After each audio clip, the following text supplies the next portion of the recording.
Hello everyone, आप सभी का योर आंसर में स्वागत है। दोस्तों, आज की इस वीडियो के अंदर में हम बायोग्राफी ऑफ खुदीराम बोस के बारे में पढ़ने वाले हैं, जो भारत के दूसरे सबसे युवा क्रांतिकारी के तौर पे जाने जाते हैं। दोस्तों, जिस एज में स्टूडेंट ये सोचता है कि मुझे 12th पास करना है, अच्छे नंबर लाना है, अच्छे कॉलेज में एडमिशन लेना है, अच्छे सब्जेक्ट सेलेक्ट करना है, उसके बाद मुझे गवर्नमेंट जॉब की तैयारी करना है, अच्छे स्किल सीखना है, मेरा भविष्य उज्जवल बने, ये सारी चीज़ें जब चल रही होती हैं लाइफ में, उस एज में दोस्तों खुदीराम बोस को फांसी पे चढ़ा दिया गया था।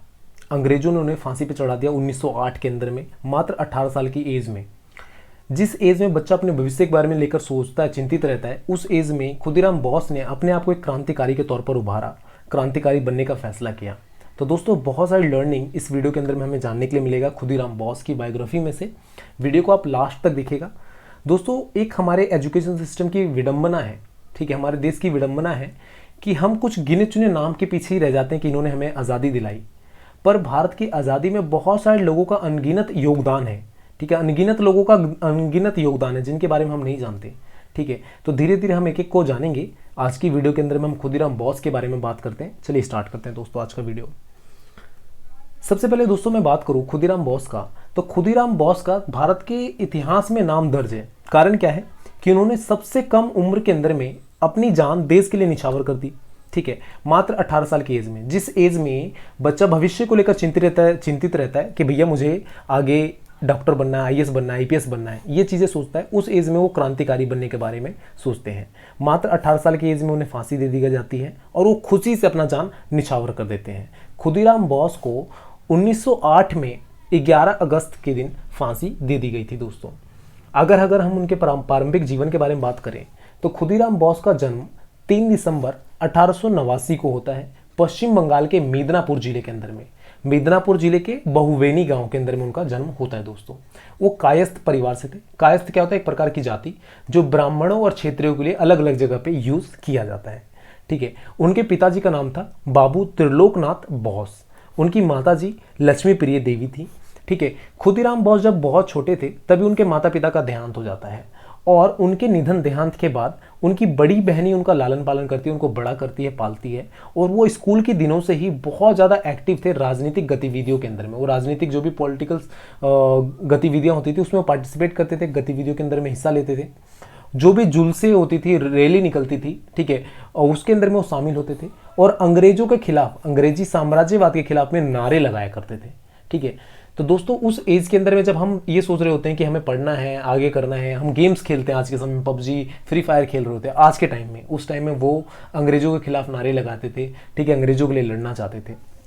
मात्र 9वीं क्लास तक उन्होंने पढ़ा, 9वीं क्लास के बाद उन्होंने पढ़ाई छोड़ दी। ठीक है, और उसके बाद वो जंगे आज़ादी में कूद गए। उनके आसपास का जो माहौल था वो बहुत ज़्यादा क्रांतिकारी था। रीज़न क्या था दोस्तों, एक थोड़ा सा मैं अगर आपको बताऊं तो 1857 का युद्ध अभी जस्ट खत्म ही हुआ था। विद्रोह जो 1857 का विद्रोह था वो जस्ट खत्म ही हुआ था। उसके बाद 1889 में उनका जन्म होता है और उस समय तक पूरा भारत के अंदर में आक्रोश की लहर रहती है, क्रांतिकारी बनने का लहर रहता है कि भैया उन्होंने जान दिया, ठीक है, तो हम भी जान देंगे। इस तरह का चीज़ें चल रही होती है, तो वो भी उसके अंदर में पार्टिसिपेट करते हैं और जंग आज़ादी में कूद पड़ते हैं। स्कूल छोड़ने के बाद जो खुदीराम बोस थे वो एक रिवोल्यूशनरी पार्टी को ज्वाइन करते हैं, क्रांतिकारी पार्टी को ज्वाइन करते हैं और उसके सदस्य बन जाते हैं। ठीक है, भारत में ब्रिटिश शासन के खिलाफ वो पर्चे बांटने का काम मिलता है उन्हें। ठीक है, वो पर्चे बांटते हैं, पैम्पलेट बांटते हैं, जिसके अंदर में ब्रिटिश सरकार के खिलाफ बहुत सारी बातें लिखी रहती हैं। ठीक है, उसके आरोप में उन्हें गिरफ्तार किया जाता है। यहाँ पे उनकी गिरफ्तारी को लेकर एक छोटा सा स्टोरी है, मैं बताऊं दोस्तों आपको। तो जब उन्हें गिरफ्तार करने के लिए पुलिस आती है तो भाग जाते हैं। ठीक है, पकड़ नहीं पाती है पुलिस। जब उन्हें पुलिस पकड़ती है तो पुलिस के नाक पर मुक्का मारकर वो भाग जाते हैं दोस्त दोबारा। फिर उन्हें पकड़ा जाता है, पकड़ के जब थाने ले जाता है, कोर्ट में पेश होती है, तो उनके खिलाफ कोई सबूत नहीं मिलता, गवाह नहीं मिलता, जिसके कारण से उन्हें बाइज्जत बरी कर दिया जाता है, उन्हें छोड़ दिया जाता है। ठीक है, सोचो, पर्चे बांटने का काम कर रहे थे वो देश के लिए। ठीक है, 1905 में जब बंगाल का विभाजन होता है उसके बाद खुदीराम बोस आज़ादी दिलाने के लिए एकदम आंदोलन में कूद पड़ते हैं। ठीक है, आज़ादी के लिए वो जानना चाहते हैं और सत्येंद्र बोस जो थे, सत्येंद्र बोस के साथ में वो जुड़ते हैं। ठीक है, उनके नेतृत्व में खुदीराम बोस अपना क्रांतिकारी जीवन स्टार्ट करते हैं। ठीक है, जो सत्येंद्र बोस थे उन्हीं के साथ वो अपना स्टार्ट करते करियर कि भाई मुझे अब क्रांतिकारी बनना है, और सत्येंद्र बोस पहले से ही उस चीज़ में जुड़े हुए थे, तो उसी के साथ वो आगे बढ़ते हैं।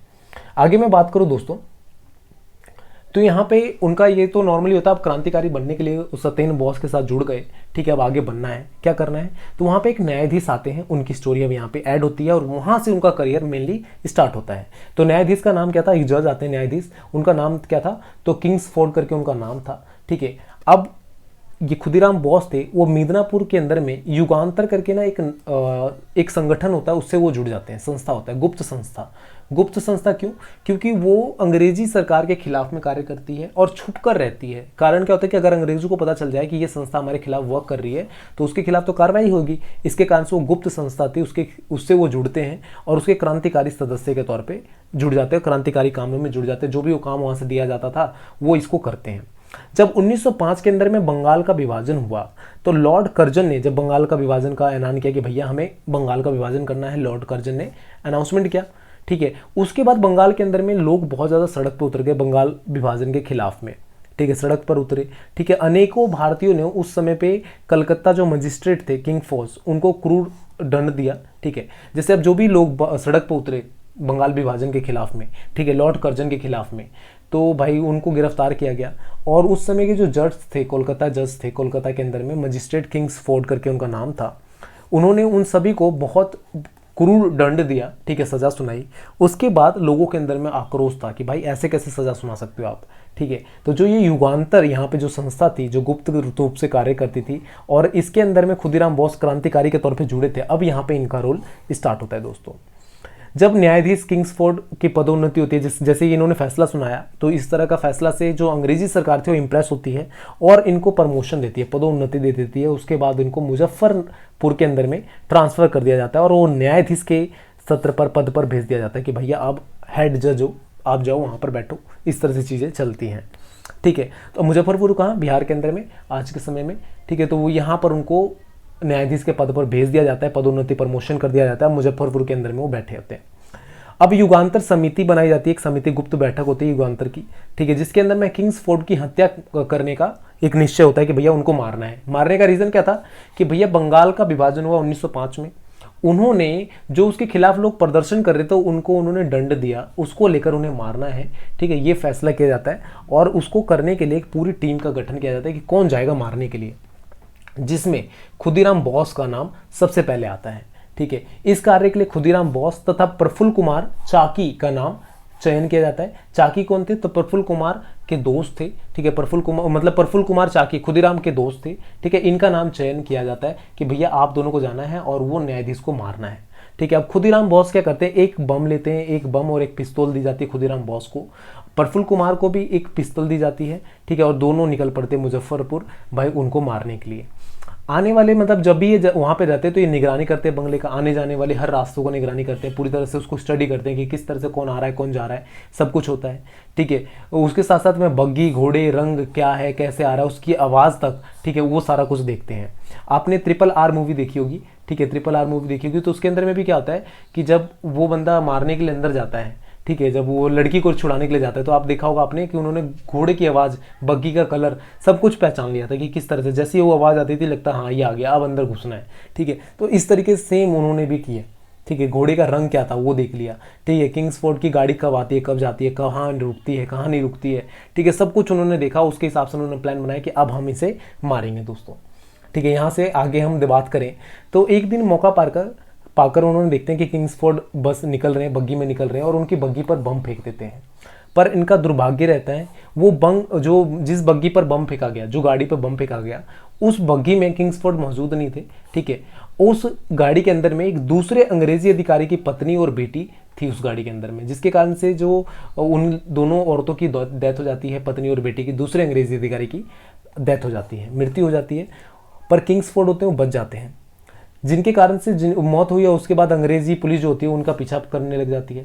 पीछा जब करती है तो बैनी रेलवे स्टेशन पर आकर उन्हें घेर लेती है, ठीक है। खुदीराम बोस और चाकी को, प्रफुल्ल कुमार चाकी को बैनी रेलवे स्टेशन पर घेर लेती है, ठीक है। घेरने के बाद क्या होता है, जो प्रफुल्ल कुमार चाकी होते हैं खुद को गोली मार लेते हैं, ठीक है, खुद को गोली मार लेते हैं, अपनी पिस्तल से खुद को गोली मार लेते हैं और अपनी शहादत दे देते हैं। और जबकि जो खुदीराम बोस थे वो पकड़े जाते हैं और वो सरेंडर नहीं करते, मतलब पकड़ के उनको ले जाते हैं, ठीक है।